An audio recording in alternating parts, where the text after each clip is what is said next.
Hello दोस्तों, अगर आप हमारे यूट्यूब चैनल पर नए हैं तो कृपया चैनल को लाइक और सब्सक्राइब जरूर कर देंगे।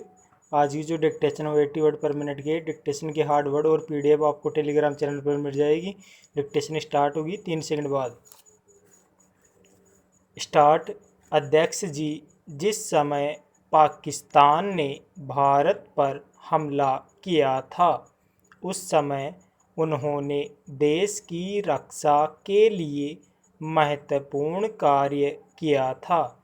इसके साथ ही मैं मंत्री महोदय को यह भी स्मरण दिलाना चाहता हूँ कि शायद उन्होंने इस पर ध्यान नहीं दिया कि इस बार जो राष्ट्रीय पुरस्कार मिले हैं उनमें रेलवे प्रशासन को केवल 2 ही प्राप्त हुए हैं, जबकि मैं ऐसा मानता हूँ कि हमारी सेना के बाद अगर किसी ने युद्धकाल में सराहनीय कार्य किया है तो वह रेलवे प्रशासन अथवा रेलवे कर्मचारी और अधिकारी है।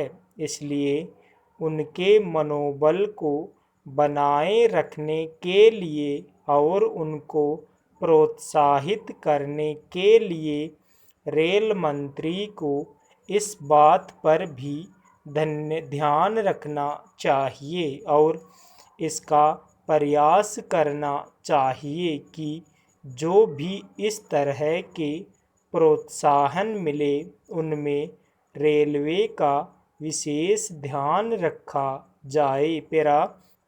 रेल मंत्री महोदय ने अपने वक्तव्य में भी रेलवे कर्मचारियों की प्रशंसा की है या उनको प्रोत्साहन दिलाया है, लेकिन यह प्रोत्साहन शांति काल में भी बना रहना चाहिए।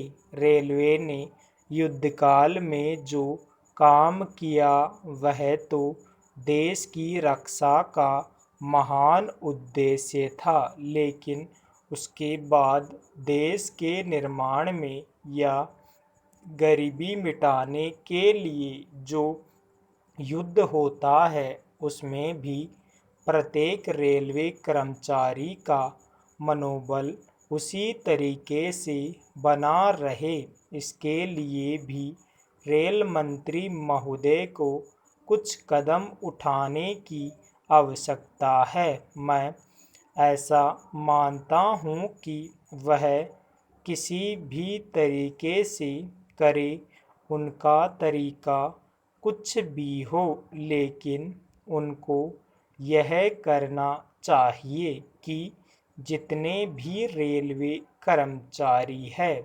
जो भी रेलवे को मुनाफा हो उसमें वह साझीदार हो।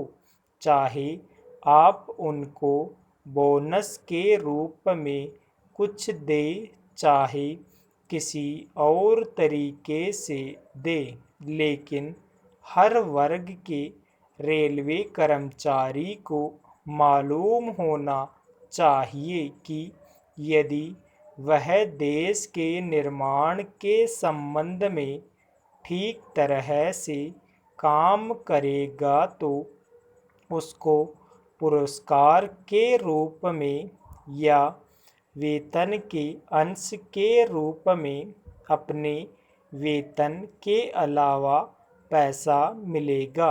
इसी प्रकार इस संबंध में मैं एक और सुझाव देना चाहता हूँ। स्वतंत्रता के बाद रेल प्रशासन भारत सरकार का प्रशासन हो गया, लेकिन यह लोकसभा एक विशेष उद्देश्य को लेकर चुनी गई है। यह उस कार्यक्रम का एक नमूना ही है। गांधी जी ने जीवन के सभी पहलुओं पर प्रकाश डाला था। धन को वे संयम से व्यय करने के हक में थे। स्टॉप।